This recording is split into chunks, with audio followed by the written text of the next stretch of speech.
mornings are so good. Coffee is such a blessing. How many of you sit with coffee in the morning? Some of us have tea, but coffee really rings it in. I do it, and I think about my day, how it's going to unfold. And, there's a lot of thinking going on over this cup of coffee. There's a little bit of a joke about, don't speak to me when it's this level. I might be okay at this level. And then I'm ready to speak to you back here. I'm not really like that. But I thought about something this morning in regards to the speech. And there were some not so warm feelings about doing another speech. And I thought, gee, that's kind of negative, which brought me to the topic of my speech, which is on negativity. The Financial Business Post in 2017, they say that 40,000 thoughts we have a day. That's like 3,725 thoughts an hour, or 63 per minute. And would you believe 90% of them are negative? No way! I thought, no! How could that be? In addition, that sent me on a big search. Like, really? Robert Schuch, who is a linguist, a professor, he did another study. And what he discovered, I liked a little bit better. And he said that 50% of our thoughts are negative, 30% are positive, and 20% could be neutral. I'm thinking, well, I might be ahead of time. It's not all negative, because there's 50% that's, it's not so bad. So we're at half and half. Now, while all this may be true, I looked back to the origin, because I'm a why girl. I don't know how many of you like the why? How come why? So it sent me on another search.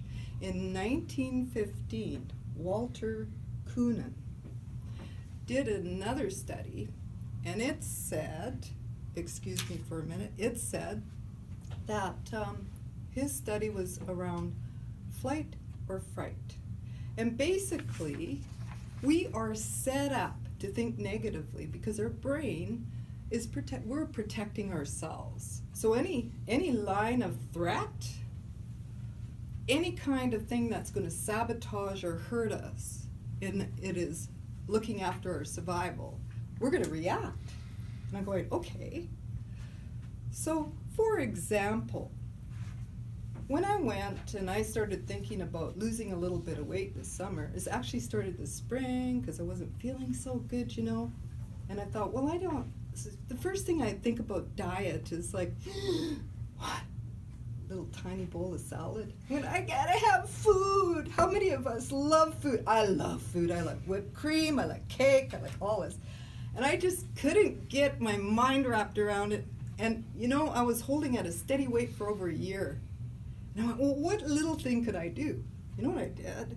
Is I had 1 cup of coffee, a teaspoon of sugar, 5 cups of coffee later. Well, that's over a 1/4 cup of sugar a day. So I went, okay, 1 teaspoon of sugar for 1 cup. I started in May, somewhere around there. 2 months later, I lost 4 pounds. Yay! Big win, eh? So I took that win and I went, okay, I want to up my cycling. And then I started to notice, okay, I'm going to increase it.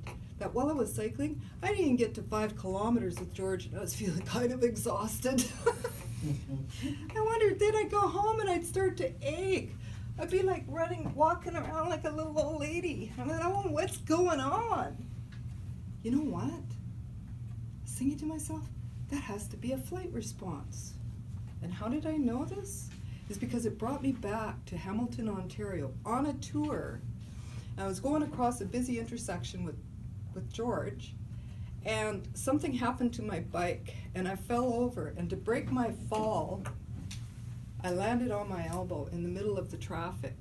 And the first thing I did was I got up, and as big girls don't cry, I was sobbing because it hurt so bad. I was bruised from here to here.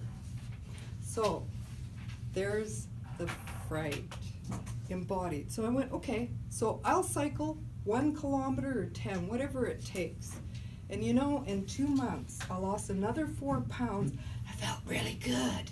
I could do this because I had caught what it was I was doing inside of myself.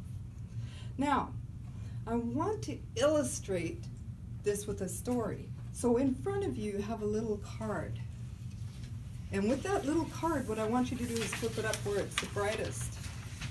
In front of you, I'm going to give you 30 seconds, and in 3 points, I want you to describe exactly what is on that paper.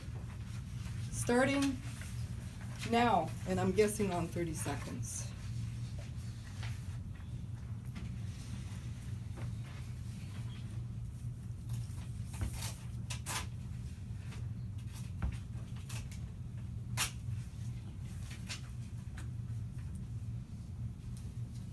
Remember, just point form. It's 1 word or 2.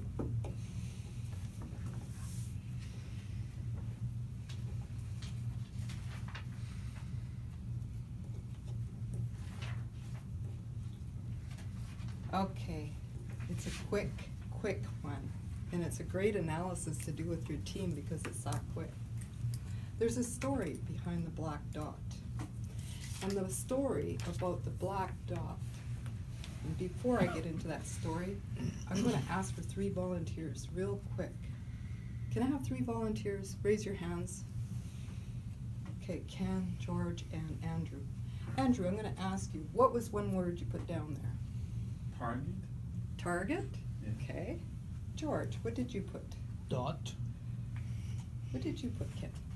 I put 2 words. End of sentence. And a sentence. Good one. All right. Now for the story, which is shared. I found it on LinkedIn. And it was from Claire. And you'll find all the credentials or the bibliography, the places that I cited, on another sheet of paper that I passed you. But really quickly with the story is about the black dot. And really, the black dot represents all the discomforts we have, I have, first thing in the morning. You know, first thing in the morning, that black dot represents all the fires I've got to turn out, the challenges I have, the list of things I've got to do, the money I'm going to make, the job I got to go to, and the list goes on. How many of you mentioned the white space? Did you describe the white space? Okay, good. The white space is all the blessings we have. Notice how large that white space is. It's family, it's friends, it's relationships, it's abundance. And to wrap up and summarize, the researchers really what they did is they gave us tools, even Claire did, and to think that tomorrow when you sit behind your cup of coffee or over it, instead of focusing on the liquid, you can look all the way on the outskirts and practice gratitude and change 1 negative thought per day into something that's worth gold. Back to you, Toastmaster. Thank you, Barbara. A minute, please, for some feedback.